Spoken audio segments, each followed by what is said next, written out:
오늘은 이사야 49장 16절의 말씀을 고귀한 한 방울의 꿀이라는 제목으로 설교했던 찰스 스펄전 목사님의 설교 가운데 두 번째 요점인 본문 전체에 대한 숙고에 대한 내용을 읽고 묵상하도록 하겠습니다. 먼저 본문의 말씀을 읽겠습니다. 내가 너를 내 손바닥에 새겼노라. 아멘. 설교 내용을 읽겠습니다. 자, 이제 이 주제의 두 번째 부분으로 나아갑시다. 그것은 본문을 전체로서 숙고하는 것입니다. 내가 너를 내 손바닥에 새겼노라. 먼저 이 말씀은 자기 백성을 향하신 하나님의 기억은 지속적임을 우리에게 보여주는 듯합니다. 손이란 말할 것도 없이 몸과 지속적으로 연합되어 있습니다. 솔로몬의 아가에서 우리는 너는 나를 도장같이 팔에 두라는 말씀을 읽습니다. 이는 아주 친밀한 형태의 기억을 말합니다. 동방에서는 도장을 치워버리는 경우가 거의 없으며 자기 이름을 예술적으로 표기하는 기술이 없는 사람은 서류에 서명을 하기 위해 도장을 사용합니다. 따라서 사람들은 거의 언제나 도장을 소지하며 어떤 경우에는 결코 몸에서 떼어놓지 않습니다. 그렇더라도 도장은 치워둘 수 있겠지만 손은 결코 그렇게 할 수 없습니다. 특히 옛 시대에는 사람들이 어떤 것을 기억하기 원할 때 기억의 보조 수단으로서 팔에 끈을 묶어 두든지 혹은 손가락에 실을 메어두는 것이 풍습이었습니다. 하지만 줄은 끊어지거나 벗겨질 수도 있었고 따라서 그 문제가 잊혀질 수 있었습니다. 하지만 손과 거기에 새겨진 것은 지속적이며 영속적입니다. 자, 그리스도인이여, 밤이든 낮이든 하나님께서 항상 당신을 생각하고 계심을 기억하십시오. 연초에서 연말까지 주의 눈이 언제나 당신에게 향하시는데 곧 이 귀한 말씀과도 같습니다. 이사야 27장 3절 말씀입니다. 나 여호와는 포도원 지기가 되며 때때로 물을 주며 밤낮으로 간수하여 아무든지 이를 해치지 못하게 하리로다. 하나님께 대한 당신의 기억은 간헐적입니다. 당신은 오늘 아침 침상에서 일어났을 때 그분을 생각했습니다. 당신은 지금도 그분을 생각하려고 애쓰고 있으며 오늘 저녁에 다시 당신의 생각은 그분을 향해 올라갈 것입니다.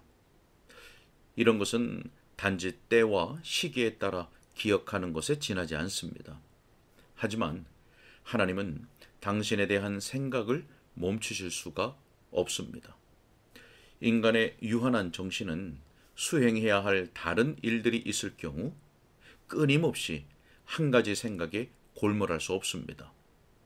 하지만 하나님의 무한한 정신은 100만 가지의 일들을 한 번에 생각하실 수 있습니다.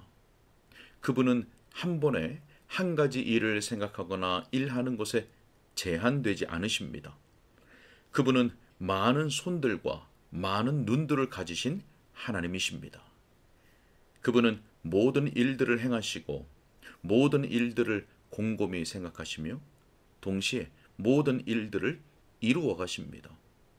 그러므로 그분이 어떤 긴급한 용무에 몰두하시느라 당신을 잊으시는 일은 결코 있을 수 없습니다. 당신을 향한 그분의 애정에서 다른 누군가가 끼어들어 당신에게 라이벌이 되는 일은 없습니다. 당신은 당신의 위대하신 남편, 곧 그리스도께 단단히 연합되었으며 다른 어떤 연인도 그분의 마음을 훔치지 못합니다. 하지만 예수님은 당신을 선택하셨기에 다른 라이벌이 오는 것을 결코 참지 않으십니다. 당신은 그분의 사랑하시는 자요, 그분의 배우자이며 그분의 마음의 연인입니다. 당신에 대해서 그분이 이렇게 말씀하십니다. 내 눈과 내 마음이 항상 너를 향하고 있다. 당신이 그분의 소유된 백성 중 하나라면 매일 매 순간, 매달 매일, 매년 매달 주님은 지속적으로 당신을 생각하고 계십니다. 자, 또한 이 본문은 전체적으로 볼 때 하나님의 이러한 기억이 실제적임을 우리에게 보여주는 듯합니다. 우리는 그분의 마음에 새겨졌습니다. 이것은 그분의 사랑을 보여주는 것입니다. 우리는 그분의 어깨 위에 올려졌습니다. 이는 그분의 힘이 우리를 위해 사용됨을 보여줍니다. 또한 우리가 그분의 손에 있다는 것은 우리 주님께서 우리를 위해 행동을 아끼지 않으실 것임을 보여줍니다.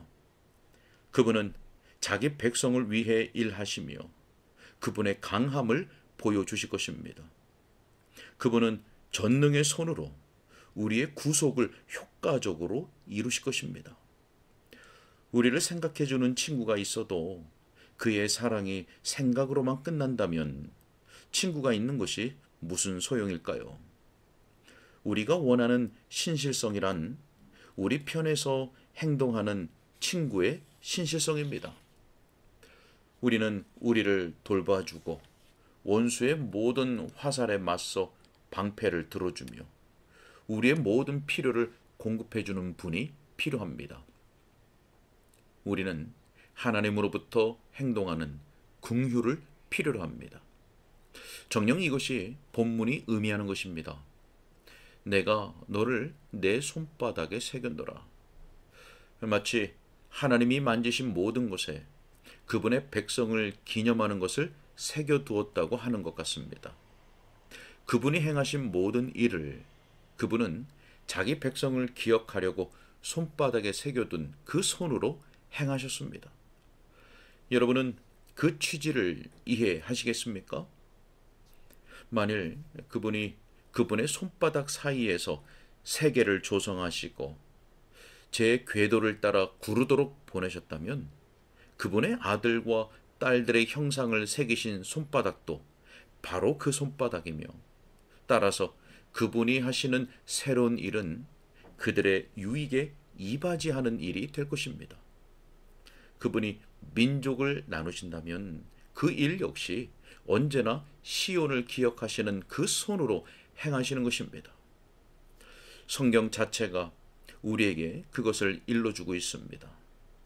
지극히 높으신 자가 민족들에게 기업을 주실 때에 인종을 나누실 때에 이스라엘 자손의 수효대로 백성들의 경계를 정하셨도다. 신명기 32장 8절의 말씀입니다. 자, 섭리의 거대한 바퀴는 하나님께서 그것을 구르도록 하실 때 하나님이 그분의 목적에 따라 부르신 백성의 유익을 위하는 방향으로 구르는 것입니다. 많은 줄들이 있지만 그 모든 줄들은 한 손 안에 있으며 따라서 그 모든 줄들이 한 방향으로 당겨지고 영원한 영광에 중한 것을 선택된 자들에게로 끌어옵니다.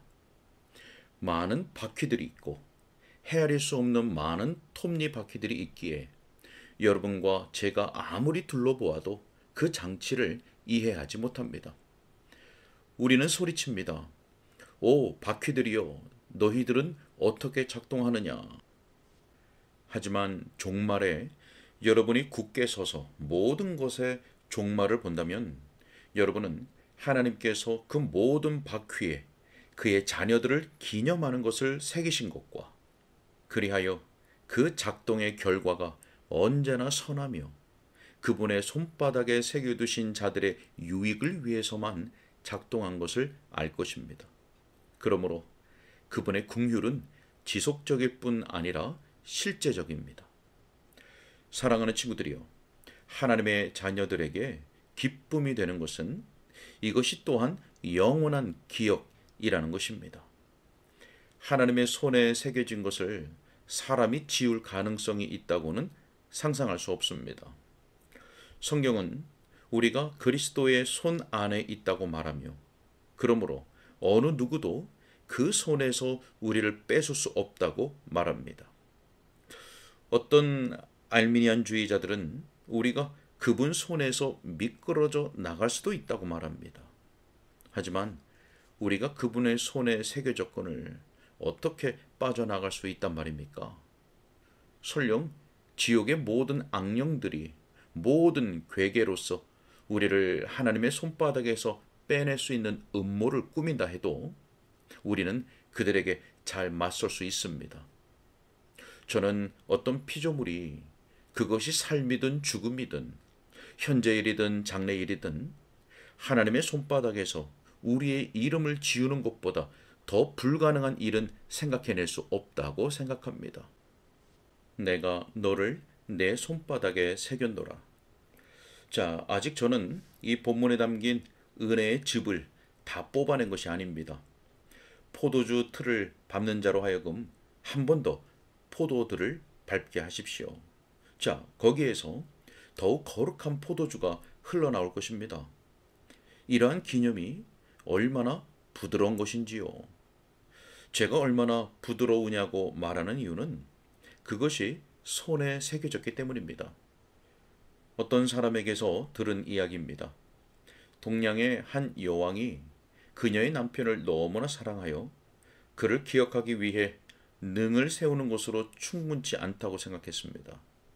그녀에게는 자신의 애정을 입증할 기이한 방법이 있었는데 남편의 뼈들이 소각될 때 그 재를 취하여 마시고는 그녀의 몸이 그녀 남편의 살아있는 묘가 될 것이라고 말했습니다.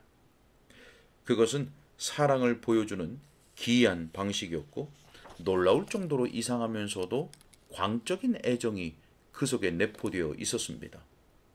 하지만 손바닥의 새김으로써 기억을 보여주는 이토록 거룩하고 아름다우며 반대할 수 없고 공감을 자아내는 방식에 대해서는 제가 무엇라고 말할까요? 그것은 마치 왕이 이렇게 말하는 것처럼 보입니다. 내가 내 백성을 귀한 돌에 새길까? 내가 홍옥과 녹옥과 남옥과 황옥을 골라 거기에 새길까? 아니지. 이런 것들은 마지막에 큰 불 속에서는 모두 녹아지게 마련이다. 그렇다면 무엇이 있을까? 내가 금이나 은으로 된 판에 기록할까? 아니지. 이 모든 것은 부식할 수 있고 손상될 수 있으며 도둑들이 들어와 훔쳐갈 수도 있다. 그렇다면 기념의 표지를 동판에 깊게 새겨둘까? 아니다. 시간이 그것을 침식할 수 있고 머지않아 글씨가 지워져 읽을 수 없게 될 것이다. 나는 나 자신에게 내 손에 기록할 것이다.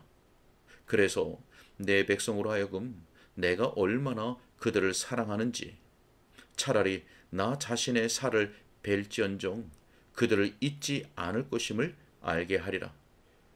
이 상처에 의한 기억은 그들을 향한 내 사랑의 기념이 될 것이며 정녕 그 상처는 영원한 기념이 되리라. 자, 우리의 이름을 그렇게 기록하시니 여러분과 저를 향한 하나님의 사랑은 얼마나 충만하고 지극히 뛰어난 것인지요. 자, 제가 좀 더 말한다고 해서 지루해하지 마십시오.